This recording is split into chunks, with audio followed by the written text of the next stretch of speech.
Rekan-rekan pemirsa, saat ini saya akan menyampaikan kasus laporan keuangan Enron dan kantor akuntan publik Arthur Andersen. Ya.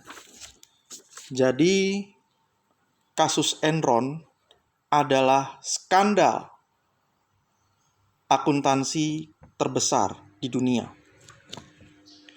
yang melibatkan praktek akuntansi yang meragukan dan mengakibatkan kebangkrutan perusahaan energi Enron, ya, dan pembubaran firma akuntansi Arthur Andersen. Jadi saat itu Arthur Andersen adalah firma akuntansi terbesar di dunia.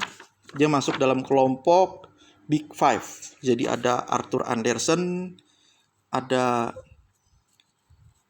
KPMG, Greenfield, Pitt, Merwick, Gotler, ada juga Ernst & Young, juga ada Deloitte Touch Tohmatsu, dan PricewaterhouseCoopers. Itu 5 kantor akuntan publik terbesar di dunia. Arthur Andersen, PricewaterhouseCoopers, KPMG, Deloitte Touch Tohmatsu, ya, dan Ernst & Young. 5 KAP terbesar di dunia. Nah, Enron adalah perusahaan energi yang berpusat di Houston, Amerika Serikat, dan telah menjadi klien Arthur Andersen selama 16 tahun. Enron, ya, dalam hal ini menyembunyikan kerugian dan utang ratusan juta dolar melalui transaksi yang melibatkan beberapa pejabat seniornya. Kantor akuntan publik Arthur Andersen memberikan opini wajar atas laporan keuangan Enron. Padahal laporan keuangan tersebut dibuat untuk menutupi kerugian, ya, dan penipuan akuntansi. Enron dan kantor akuntan publik Arthur Andersen dituduh melakukan kriminal dengan menghancurkan dokumen yang berkaitan dengan investigasi kebangkrutan Enron. Kemudian Enron dan kantor akuntan publik Arthur Andersen dinyatakan bersalah oleh pengadilan Amerika Serikat dan dijatuhkan vonis penjara.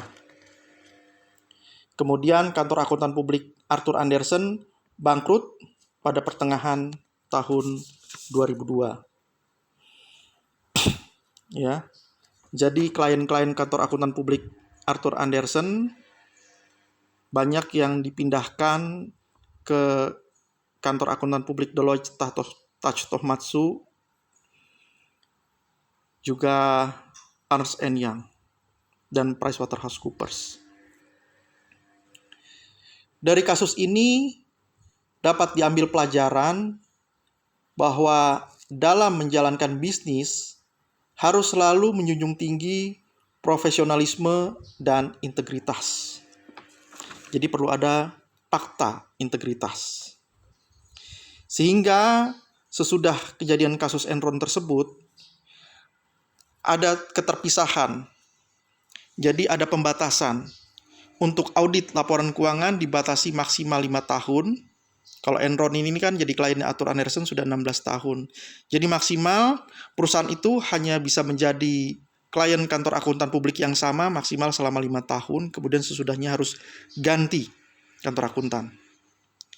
Dan selain itu juga pembatasan yang kedua, perusahaan firma akuntan publik tidak boleh menjalankan transaksi accounting service pada klien yang sama.